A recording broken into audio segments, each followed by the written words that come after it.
Hello बच्चों। Hello बच्चों, यह वीडियो हम कक्षा 10 और कक्षा 11 के बच्चों के लिए विशेष रूप से बना रहे हैं और ये दोनों के कोर्स में यानी सिलेबस में है यह चैप्टर। तो चैप्टर का नाम है, जैसे देखिए, रासायनिक समन्वय तथा एकीकरण। तो बच्चों, हम लोगों का शरीर जो है, इसमें जो भी क्रियात्मक कार्य होते हैं उनका समन्वय और नियंत्रण दो तरीके से होता है। एक को कहते हैं तंत्रिकीय समन्वय, एक को कहते हैं रासायनिक समन्वय।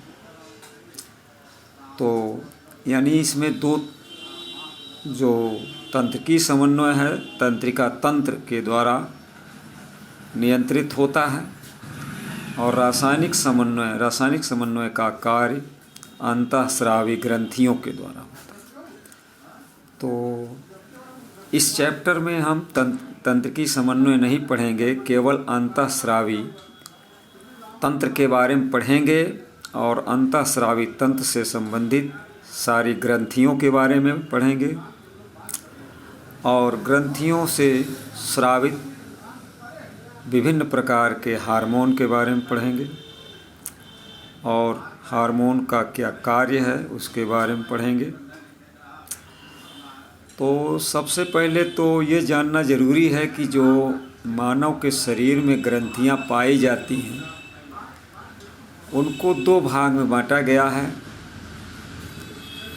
एक होती है बाह्यस्रावी ग्रंथि, एक होती है अंतःस्रावी ग्रंथि। बाह्यस्रावी ग्रंथियाँ जो होती हैं वो नलिका युक्त होती हैं, यानी उसमें नलिका पाई जाती है, तो डक्ट पाई जाती है।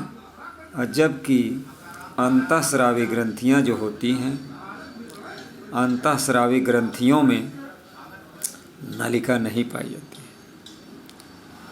बाह्यस्रावी ग्रंथि के द्वारा जो भी स्राव बनता है, जो भी पदार्थ बनता है, उसको नलिका के द्वारा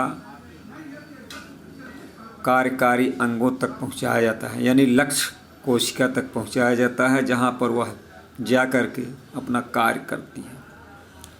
अंतःस्रावी ग्रंथियों के द्वारा जो पदार्थ बनता है या स्रावित होता है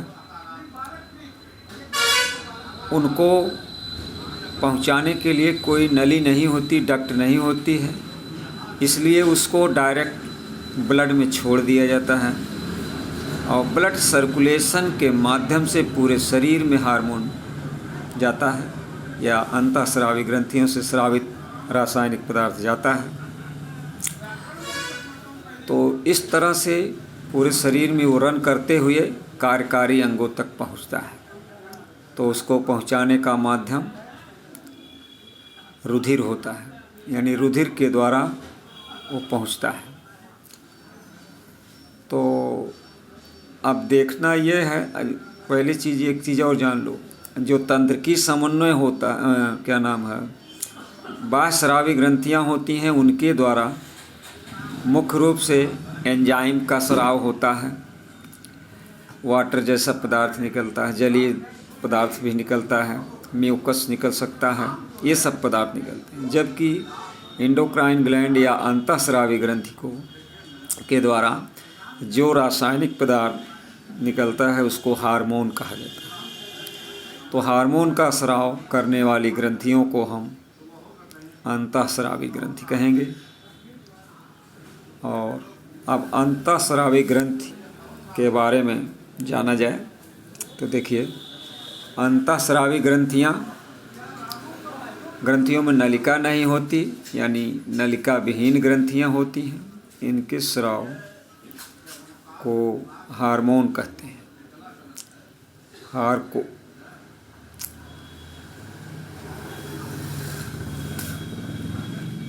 और हमारे शरीर में पाई जाने वाली अंतःस्रावी ग्रंथियां जो होती हैं वो निम्नलिखित हैं या बहुत सारी हैं, उनको हम अगले पेज पे, नेक्स्ट पेज पे बताएंगे। तो अगले पेज पे चलते हैं।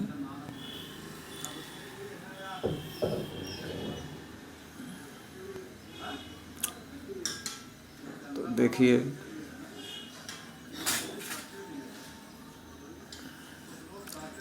मानव अंतःस्रावी तंत्र।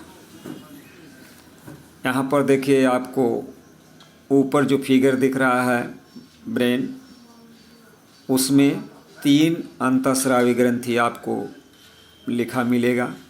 एक है देखिए हाइपोथैलेमस, दूसरी ग्रंथि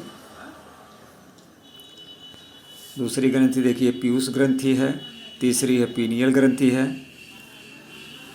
तो इस तरह से 3 ग्रंथि आपको तो खोपड़ी के अंदर ही देखने को मिल रहा है।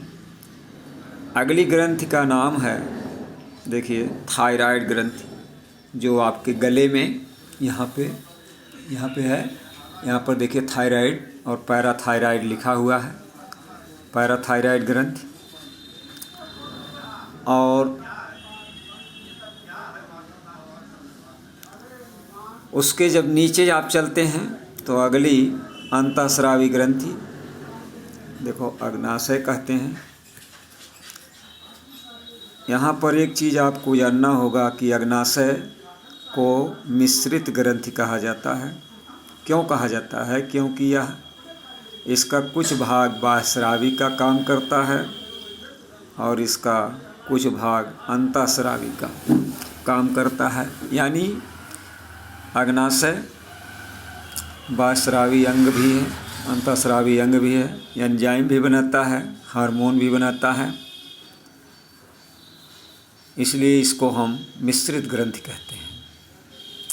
इसके नीचे जब अग्नाशय के नीचे आइए आप देखिए फिगर में, एक गुर्दे के ऊपर काले रंग का जो है एक ग्रंथि दिखाई दिया है, जिसको हम अधिवृक्क ग्रंथि कहते हैं या इसको एड्रिनल ग्लैंड कहा जाता है।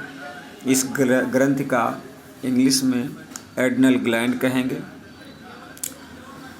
और इसके बाद आएंगे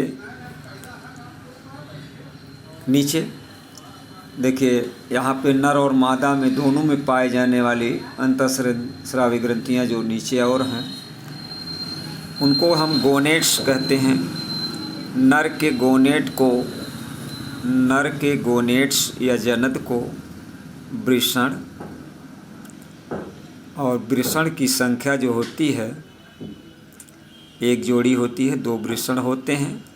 इसमें भी इसके भी द्वारा हार्मोन का स्राव होता है। अगली ग्रंथि जो जनद ही है, मादा में पाई जाती है, उसको हम अंडाशय या ओवरी कहते हैं, जो कि मादा में पाई जाती है। इसके द्वारा भी हार्मोन का स्राव होता है। तो अब देखेंगे तो इतनी मुख्य ग्रंथियां आपको पढ़नी है। तो अब यहाँ पर देखेंगे मानव अंतःस्रावी तंत्र से। अंतःस्रावी ग्रंथियों और शरीर के विभिन्न भागों में स्थित हार्मोन स्रावित करने वाले ऊतक या कोशिकाएं मिल करके अंतःस्रावी तंत्र का निर्माण करती हैं। तो अगर अंतःस्रावी तंत्र क्या है पूछ लिया जाए तो हमको केवल यही जानना है कि अंतःस्रावी ग्रंथि और हार्मोन स्रावित करने वाला कोई भी ऊतक हो या कोई भी कोशिका हो, उन सबको सम्मिलित रूप से हम लोग अंतःस्रावी, यानी ये दोनों मिल करके अंतःस्रावी तंत्र का निर्माण करेंगे। और देखिए शरीर में पाई जाने वाली अंतःस्रावी ग्रंथियां हैं पीयूष ग्रंथ, पिनियल ग्रंथ, थायराइड, एड्रिनल, अग्नाशय, पैराथायराइड, थाइमस, जनद ग्रंथियाँ। जनद में तो बताए थे, जनद को गोनेट्स कहा जाता है। नर में जो जनद होता है उसको वृषण, मादा में जो होता है अंडाशय या। तो ये सारे अंग और इन अंगों से स्रावित हार्मोन, ये सभी मिल करके अंतःस्रावी तंत्र का निर्माण करते हैं। अब देखेंगे सबसे पहली ग्रंथि है हाइपोथैलेमस। हाइपोथैलेमस देखिए, तो हाइपोथैलेमस देखिए यहाँ पे है ब्रेन और यहाँ पे लिखा भी गया है। जैसा कि आप जानते हैं कि हाइपोथैलेमस ये देखिए मस्तिष्क का एक भाग है और वो भी अग्र मस्तिष्क। हाइपोथैलेमस डायनसेफलान यानी अग्र मस्तिष्क का आधार भाग है। यह शरीर के यानी मस्तिष्क को 3 भाग में बांटा गया है, अग्र मस्तिष्क, पश्च मस्तिष्क और मध्य मस्तिष्क। तो ये हाइपोथैलेमस जो पाया जा रहा है स्थित है अग्र मस्तिष्क में है। अच्छा, अब देखिए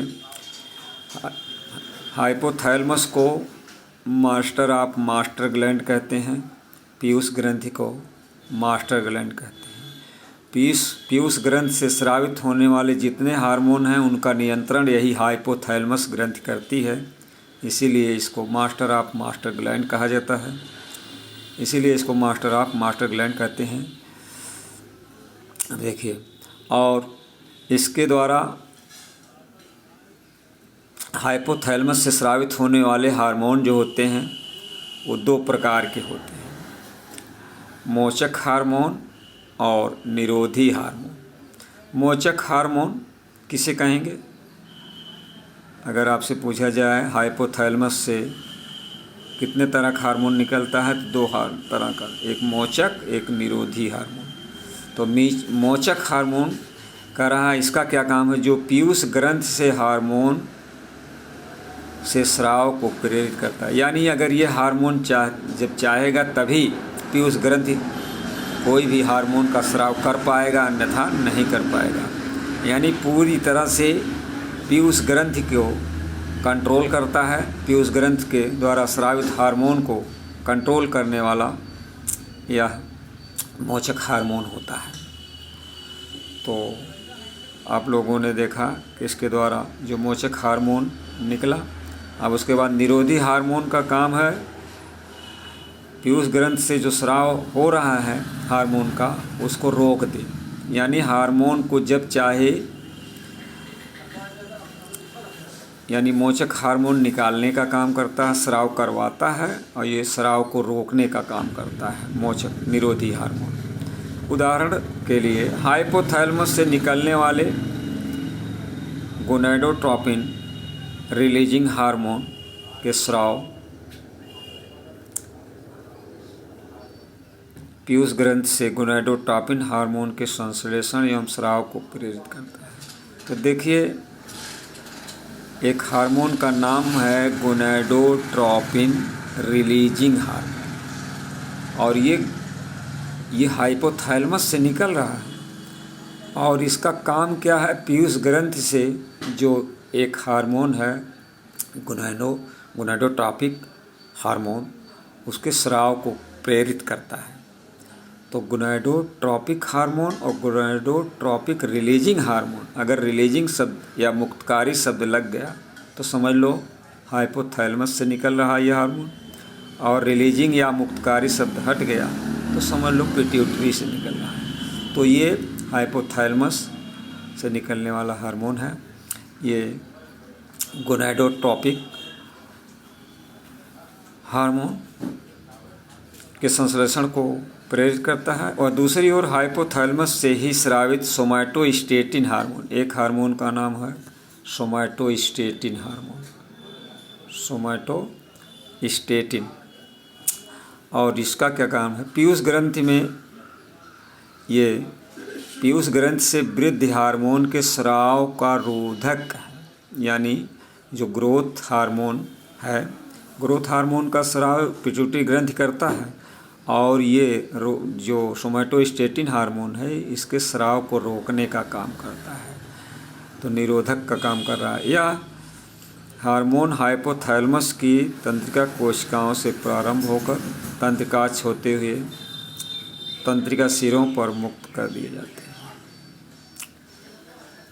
और इसके आगे दूसरे वीडियो में, इसके आगे वाले पार्ट को हम दूसरे वीडियो में बनाएंगे, यानी पिट्यूटरी ग्रंथि को अगले वीडियो में।